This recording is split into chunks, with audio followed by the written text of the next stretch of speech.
Okay, so yeah, we just, like I said, started farming was, I think 5 years ago, and I did conventional for 2 years, row crop, and then started transitioning into organic row crop. Um, I broke some acres out of CRP, so that was instantaneous, basically for organic, certification, which was nice. But the rest transitioned, and just last year, 2019, was the first year I had all the acres certified organic. And it was corn and beans, is what I had been doing. So Cool. between owning and renting, it was like 450 last year and about 550 the year before. I rented part of it from my dad, which is like 250-ish, and then the remainder I rent from a neighbor down the road. Oh, okay. So I guess I really don't own any, but It works. yeah. And was the decision to go organic from you, or was that from like your landowner, or Me, You, yeah. yeah. But, with one of the landowners that got me in touch with him because they wanted it farmed organic, so. Soybeans is what I had been doing, but this year in 2020, actually, I'm going to do some hemp and elderberry cool. and then rent out the row crop ground, just trying to do something a little smaller, maybe a little more niche. Right now, this year I shrunk the acreage. I Yeah. gave up the rental ground, and then I'm renting the row crop acres from my father here. But probably, I'm putting up those two greenhouses right now, as you can see. I saw those. So I'll be growing hemp starts in those to sell to farmers, Okay. and then probably growing like 3 or 4 acres of hemp in the soil, and then start with like 2 acres of elderberry. But I'll probably expand all of those, eventually, at least the soil growing, probably not the greenhouses, But, I have, some of it will be by hand, like the harvesting will be by hand. Yeah. But I'll have to I'm gonna plant like a grass, so I'll have to, basically mow that grass. Planting wise, I did buy a transplanter for the hemp, so I'll probably use that for the elderberry as well. And then bigger equipment I probably won't need till the second year, as far as, like you'll need all the cleaning equipment, destemming equipment and stuff Yeah. like that. A mulcher would be nice, because they say they recommend doing like a bed, with the landscape fabric and then a mulch. Yeah.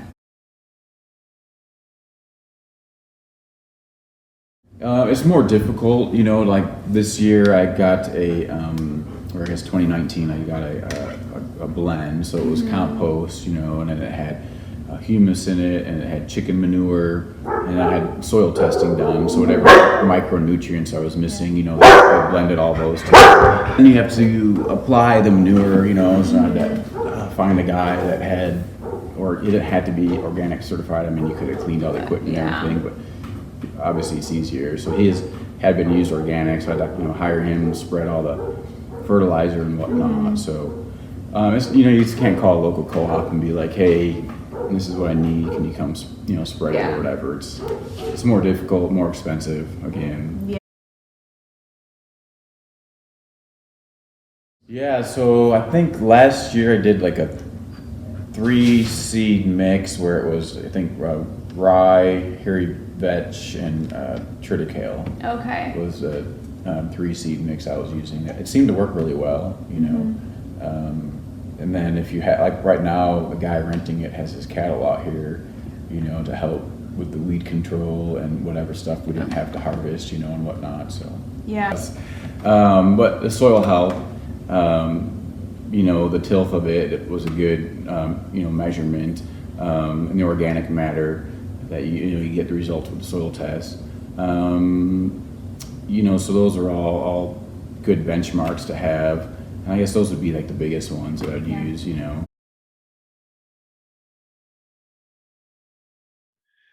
Yes, I'm Bob Kramer. I am currently an adjunct professor of soil science in the School of Natural Resources, with also an appointment in the Division of Plant Sciences. I originally was with the USDA Agricultural Research Service as a microbiologist for 32 years before I retired. So now I am currently active with the university on a few projects that we have ongoing. The extent of my experience with organic farming, uh, I've worked with several farmers in different systems, vegetables, orchards, and also with field crops as well, primarily from a soil health aspect, looking at the biology of the soil, and looking at different treatments and management, tillage, cover crops, crop varieties, planting arrangements, and those sorts of alternatives that could be used very easily in an organic system. And we've also looked at fates of chemicals in conventional systems as well. Those are pretty standard cover crops to be used right now. He's got two grasses and a legume in there. The hairy vetch is a very highly efficient nitrogen fixer, so that seems to be balanced pretty well. But there are a huge variety of cover crops that can be used, and one of the issues about using a diversity of cover crops is the fact that you can also increase the diversity of your biology in the soil, the different microorganisms. And that might be something to consider because you can increase the functionality in the soil. In other words, some of these cover crops, let's say for instance, buckwheat, could enhance phosphorus solubilizing type bacteria and fungi if phosphorus is an issue.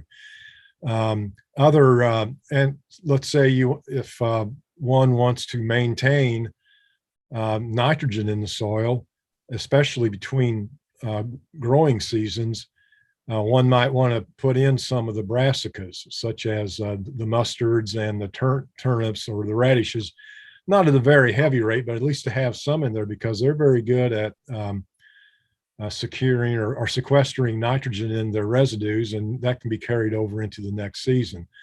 So, I mean, there's nothing wrong with the mix that the farmer now has, but it wouldn't be a bad idea to look into others that could be added to that mix that could perform or at least facilitate these other functions that would be beneficial overall to the soil health and to the crop growth as well. Yes, one of the strategies when you're using cover crops is to do some soil testing, especially before you establish it, to see where you're at. What is your baseline nutrient concentrations in the soil, and I would also recommend not just pH and the macronutrients, but also the micronutrients, the manganese, zinc, copper, cobalt, and molybdenum. We've tested a lot of soils in Missouri, and almost all of them are deficient in molybdenum, and this micronutrient is very important in all the nitrogen transformations. You can't have nitrogen fixed if you don't have enough of that nutrient. So that ought to be set as a baseline. After cover cropping for some time, go back and retest, especially if you've got some of these brassicas. Well, it's regardless of the mix, what you have in there, and just to see where you're at with it. And if some of these are still at insufficiency levels, well, then it's time to tweak the mix. Maybe add some of these deep-rooted crops, cover crops, add something like buckwheat that's going to bring up phosphorus and this kind of thing if that's an issue. So it's very important to kind of follow a soil nutrient testing program, really with any system that you're using. We should have a lot more livestock integration in some of these systems. Basically what you have is an internal recycling system with cattle grazing this forage as they graze across that landscape. They're also depositing a lot of material that contains these nutrients that are actually readily available if necessary, or they can be incorporated into the soil and become part of the soil organic matter. So you're building that up. And again, it's helping the soil biology as well by introducing some of these nutrients that can be useful to the microbes as they're functioning. And so we did a project with a student some time ago, who is now an extension agent, with cattle, and we found that there's always this question about compaction with cattle and grazing, but it really wasn't that much of a factor when we looked at bulk density. That there's not as much compaction going on a reasonably stocked area with cattle that are grazing cover crops or in the pasture.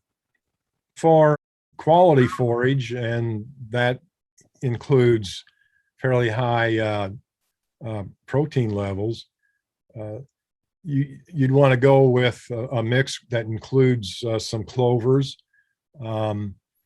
but also the brassicas, especially something like the daikon radish. Those are very palatable to cattle, and they do retain a lot of nitrogen in their, not only in their vegetation, but also in the roots. I mean, I have heard of cattle eating the whole, the forage plus the top of the root out of the ground, that it's very palatable. And I assume, I'm not a forage or a cattle livestock expert, but I would assume that this all needs to be balanced with a good grass. Cereal rye may not be most palatable, but something like triticale would be very good to kind of balance out that whole forage quality aspect. For a permanent crop, let's say I assume this would be cover crops in the alley if these perennial elderberries are going to be established.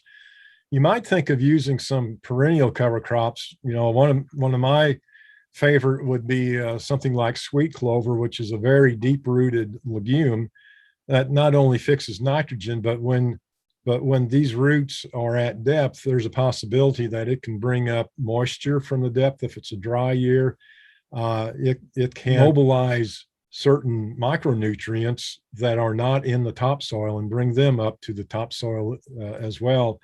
Basically being a kind of a internal system for bringing up nutrients and making them available to the elderberry. I'm not sure how deep of elderberry roots. It may be able to do that itself, but it wouldn't hurt to have, some perennial type crops. Not only, sweet clover is just an example. There's others out there, such as some of the ryegrasses and that kind of thing. But you have to be careful with that to get you might have too much seed being produced and might take over. But again, the fact of it is that those different perennial, annual cover crops will also favor or at least be beneficial to a diversity of the microbial components in the soil.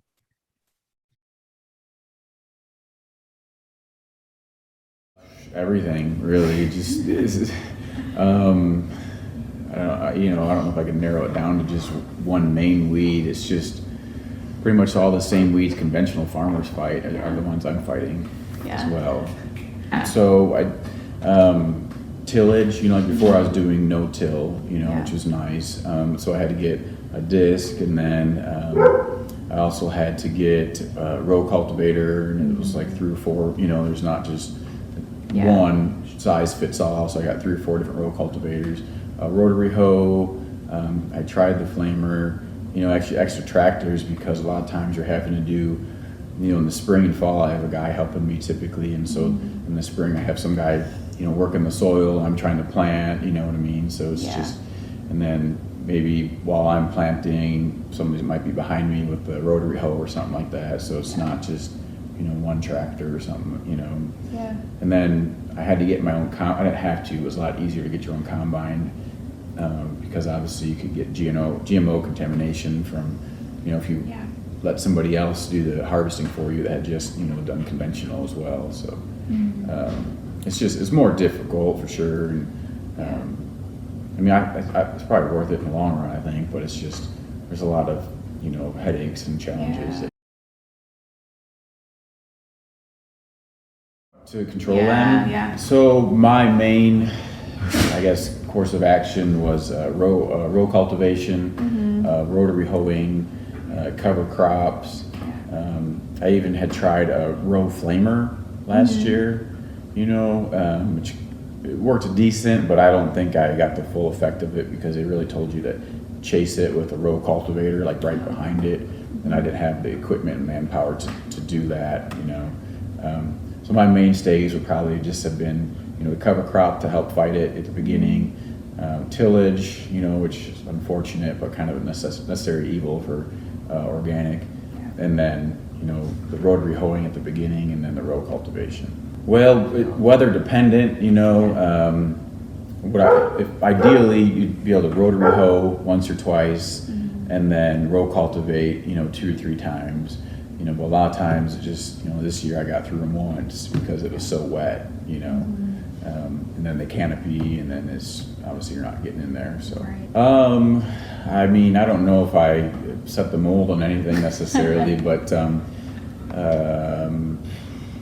mean, the biggest things would have just been, you know, the weed control, kind of your typical weed control you get organically. Flaming was kind of something that you don't see a lot of people do, you know, so trying that was different.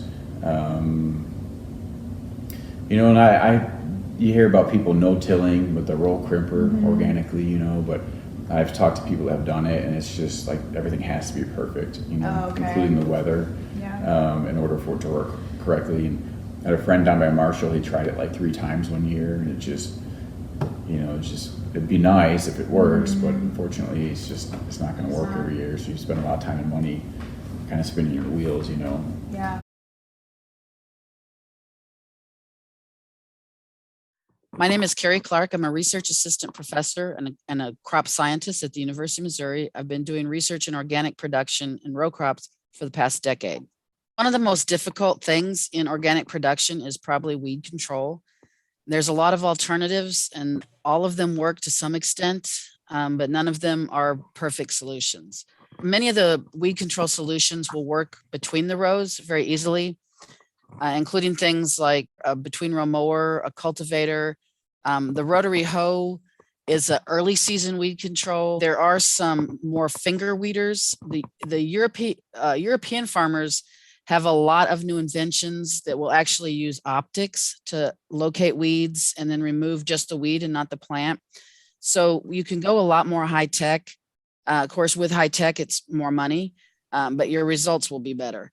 So the solutions that we have that will get in the row with the plant cover using organic no-till or a cover crop to prevent the weeds from germinating is one option, but it can also affect your germination and your stands in row crops. But that does help alleviate some of the weed pressure. Then a flamer. Now you cannot use a flamer in combination with cover crops because you'll burn the field up, but you can use a flamer on corn particularly. It's a lot harder on soybean. You have to hit it at very in the cotyledon stage, and it's not hard to burn up your crop. But so a row flamer is a possibility, particularly with corn. But I would recommend that farmers in America, instead of using maybe the oldest equipment like cultivators that we have around, that we look more towards the modernization of equipment and things with optics that can identify the weed versus the crop. So it will require more of a financial investment, but that should pay off in better weed control. When you're looking at weed strategies of something like elderberry and hemp, elderberry, of course, is a perennial, it's a bush. So probably one of the best ways to keep weeds out of elderberry would be through mowing. So putting your bushes far enough apart that you can get your mower of choice between would be the most ideal situation. Preventing the weeds from growing in the first place is important. So depending on what kind of land area you're looking at, you can also use like plastic solarization to try to get rid of weeds so that you're coming into a barren field. You can use mulches with something like elderberry. So a perennial crop like elderberry has a lot of options. Those are going to be pretty easy to keep weeds out. The other thing you can do with perennials is you can establish a companion crop that creates weed control. So this could be something that doesn't get out of control and maybe also offers other benefits. So something like clover that can help provide nitrogen to the elderberry, and then the clover can help smother out weeds. Additionally, the clover can be mowed where the clover will come back, but the weeds themselves may not. Let's say you have an annual weed like water hemp or something like that. It doesn't stand up well to mowing, but the clover will. So you need to do a lot of strategizing on what you're going to do with that space between the plants you want. And bare ground will always grow weeds. Covered ground, you have a lot better weed control when you keep it covered with something desirable. Now, when you have an annual crop like hemp, it's going to be important that you start with a weed seed bed that has a low number of weed seeds in it. So you need to have good control for several years beforehand. And this could be through you could use stale seed bed method, where you let the weeds grow and you till them under, you let them grow again, you till them under, so that you basically get rid of them and then you plant your crop. That works better with shorter season crops. Longer season crops, still seed bed has to be done very, very early, so it's more difficult. So it is sort of a necessary evil that you have to do tillage and organic.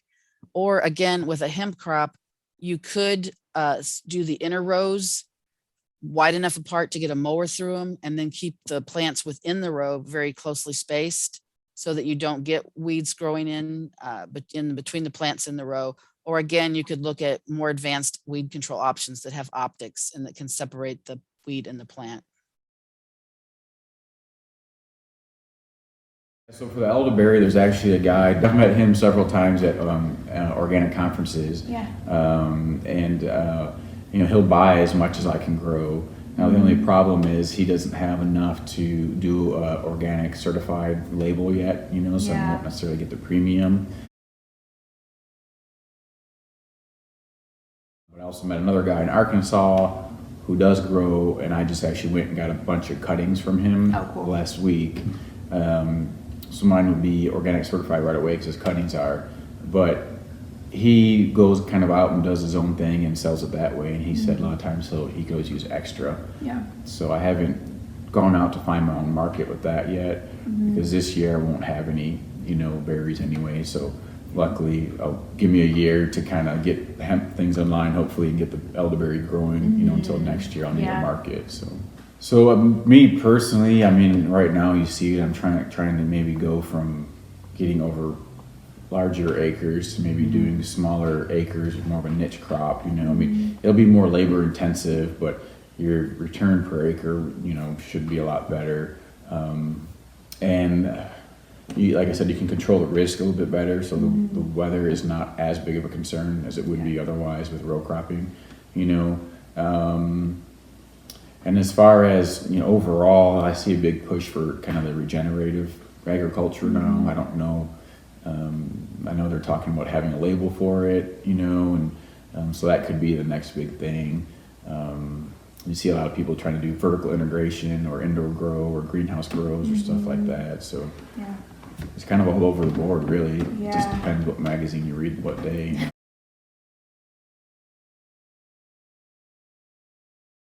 Hi, I'm Mary Hendrickson. I'm an associate professor of rural sociology here at the University of Missouri. But what I've spent a lot of time in my career on is connecting farmers and consumers and helping farmers find alternative products, or alternative markets, I should say. I want to talk a little bit today about the opportunities and challenges of marketing elderberries, as our farmer has seen.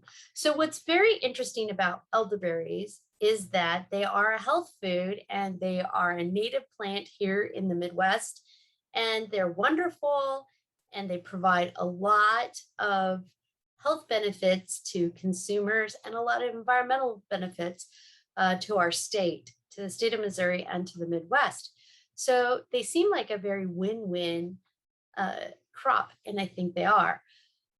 A couple of exciting things about the elderberry value chain, or the supply chain, how it gets from the farm to the plate, is that farmers or others are involved in multiple stages of that chain often. So when we think about a value chain, we think about who produces it. So it's the plant grower, who processes it. So who takes care of pressing the juice or making the jam, or processing the elderberry into a supplement, or who takes care of distribution and so on. And then the other aspect of the supply chain is where the outlet is that the consumer will get it. So perhaps the elderberry was processed into a dietary supplement. Now that's a little different process. it's probably going to go into a national distribution chain then, going to go through wholesalers. And generally, farmers don't get as much for their wholesale product as they do for a retail product. The elderberry value chain is kind of interesting because of the actors that are involved in multiple stages of that value chain.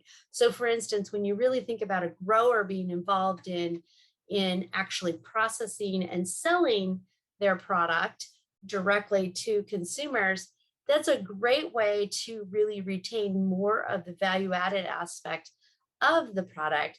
However, there's a lot more effort involved in it.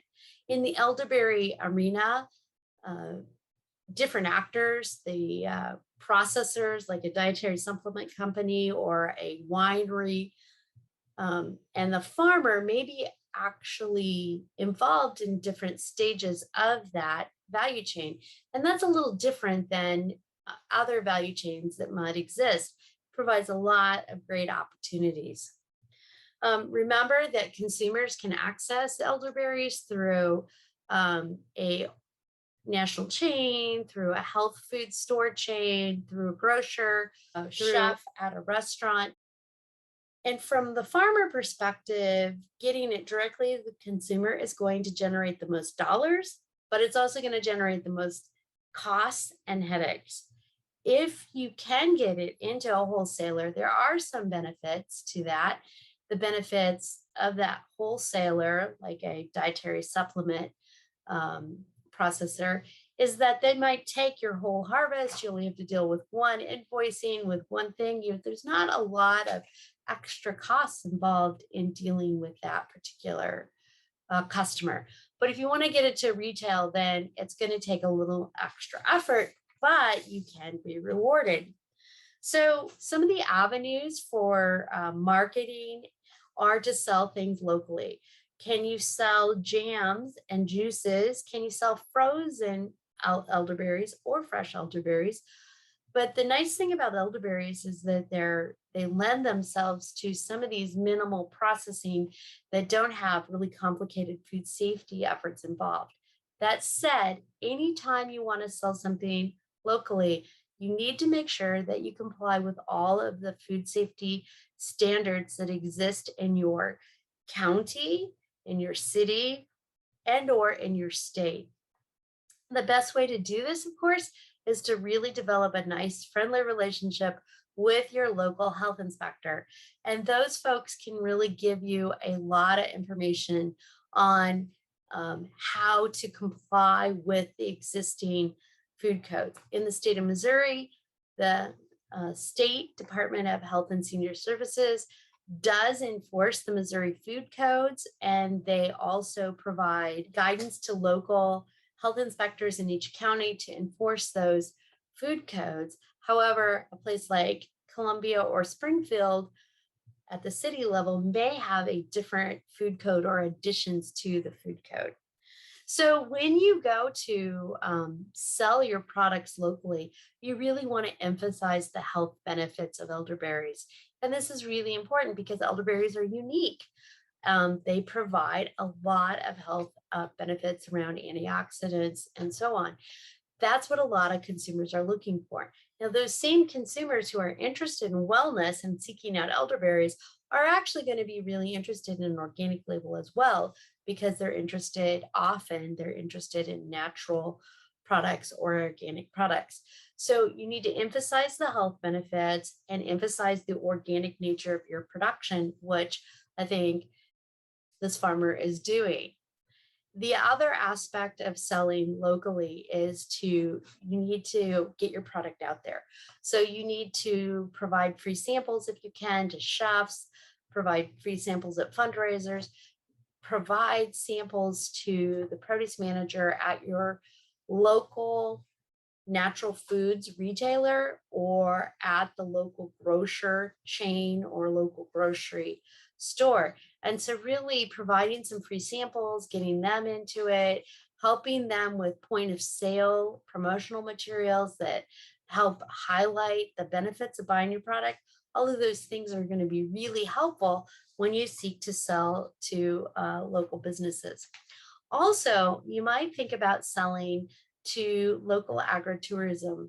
So in Missouri, we have a lot of wineries, for instance, who are local agritourism attractions, and they're often, not only could they process your juice, but they're often looking for extra um, products that they can feature at their winery, especially if they have tasting rooms open. So make some relationships that way. Now, I also know the farmer was very interested in a alternative labels, and so was thinking about organic versus some other labels. Labels, we love them, we hate them. And I will tell you that consumers are bombarded with a number of different labels. And that what that does, it just confuses them. And then many More other meat. mainstream foods can try to adopt those labels that a lot of farmers have spent a lot of time developing. So be careful about what kinds of labels you might be thinking about. Labels are an excellent way to communicate with the consumer when you're not there and can't do it in person. So labels are a possibility, but I do think it's really important to understand that labels have their own sets of issues. Um, who is going to be certifying that you are complying with the standards of that label, and how much does that cost? How much promotion are the people that own the label? How much promotion are they putting into it? And those are key questions that farmers should ask before switching to another label. Now, remember that as far as labels go, organic is one of the only labels that is enforced by law, and thus it has a very strong aspect to it. And it's very established. It's been promoted by a number of different folks. So there's a history behind the organic label that has really been communicated to consumers for a long time in a lot of different ways. Whereas a label like animal welfare, or even sustainably grown or certified naturally grown, these kinds of labels have not been at the forefront of consumer consciousness. And so it's going to take a little extra investment. I would finally say that almost the best thing that farmers have in terms of marketing is themselves. And people are really desperate for personal relationships. They want to feel like they have a relationship with the people who produce their food.